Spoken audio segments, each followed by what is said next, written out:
Badan Pengawasan Pemilu atau Bawaslu Provinsi Papua menyebut terdapat 39 tempat pemungutan suara atau TPS di 4 kabupaten yang direkomendasi melakukan pemungutan suara ulang dan pemungutan suara susulan. Rekomendasi PSS karena logistik pemilu yang terlambat tiba di TPS. Sedangkan rekomendasi PSU karena ada indikasi kesalahan penggunaan surat suara saat pencoblosan. 4 distrik tersebut adalah Kabupaten Kerom di 1 TPS, Kabupaten Mambramo Raya 20 TPS, Kabupaten Waropen 10 TPS, dan Kabupaten Sarmi 8 TPS. Nah, untuk hasil pengawasan terkait pemungutan suara susulan atau yang biasa kita singkat dengan PSS itu terjadi di beberapa kabupaten. Itu ada 4 kabupaten. Yang pertama Kerom itu di 1 TPS di Kampung Milki, Distrik Towe. Itu diakibatkan karena distribusi terlambat disampaikan tiba di tempat TPS akibat adanya kesalahan pembacaan ordinat waktu menggunakan helikopter, dan kemudian akhirnya ditempuh dengan jalan darat sehingga logistik belum tiba sampai dengan tanggal 14 siang itu baru tiba di kampung tersebut. Yang berikut di Mambramo Raya itu ada 20 TPS tersebar di 9 kampung, 4 distrik. Itu juga terlambat distribusi logistik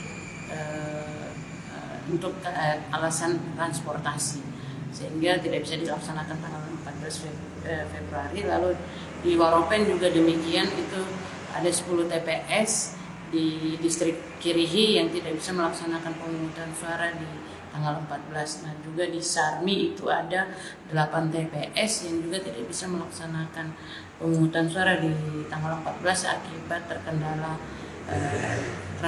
moda transportasi yang digunakan, sehingga ada keterlambatan distribusi logistik.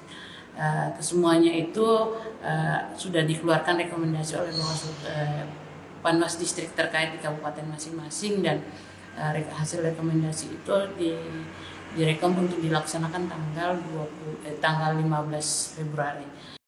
Bawaslu Provinsi Papua juga menyatakan setidaknya 2 TPS sudah dipastikan untuk melakukan PSU. Dan 11 TPS di beberapa kabupaten juga dilaporkan berpotensi melakukan pemungutan suara ulang. Nah, 2 TPS yang sudah direkomendasikan untuk PSU itu ada di Kabupaten Kerom, di TPS 2 dan TPS 5 di Kampung Wiantre, Distrik Skanto. Di TPS 2 itu direkomendasikan PSU karena terdapat pemilih yang menggunakan hak pilihnya lebih dari 1 kali, sedangkan untuk di TPS 5 itu terdapat pemilih yang menggunakan hak pilih orang lain. Maka direkomendasikan oleh Panwas Distrik Skanto untuk melakukan PSU. Selain itu di Kabupaten Jayapura itu terdapat 6 TPS di Kampung Bambar di Distrik Waibu.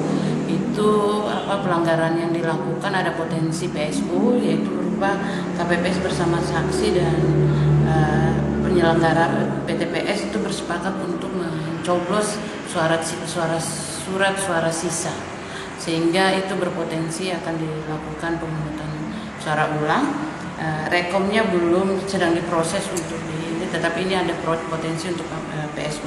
Begitu juga di Kepulauan Yapen itu ada satu TPS itu di Jayapura, di Yapen Selatan, Distrik Sriwijaya, di TPS 26 di Kelurahan Sriwijaya di Distrik Yapen. Itu juga potensi PSU karena terdapat pemilih yang menggunakan hak pilih orang lain. Nah, kemudian di Kota Jayapura sendiri itu kalau tidak salah itu ada 4 TPS yang berpotensi PSU.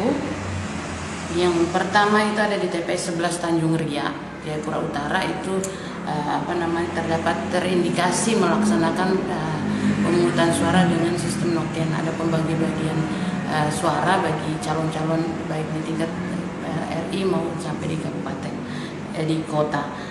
Kemudian hal yang sama juga terjadi di TPS 49 dan 50 di Entrop, Kelurahan Entrop, juga 1 di Hamadi, itu juga berpotensi PSU. 2 TPS di Kabupaten Kerom yang telah dipastikan PSU untuk pelaksanaannya akan ditentukan oleh KPU Provinsi Papua sebagai penyedia surat suara.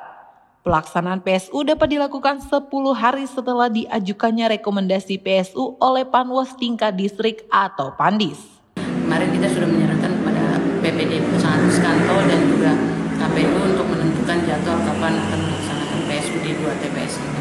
Sedangkan yang lainnya itu akan menunggu sampai dengan keluarnya rekomendasi. Bawaslu punya waktu 10 hari juga sejak pemungutan suara untuk melakukan menyampaikan rekomendasi kepada teman-teman KPU untuk melakukan PSU.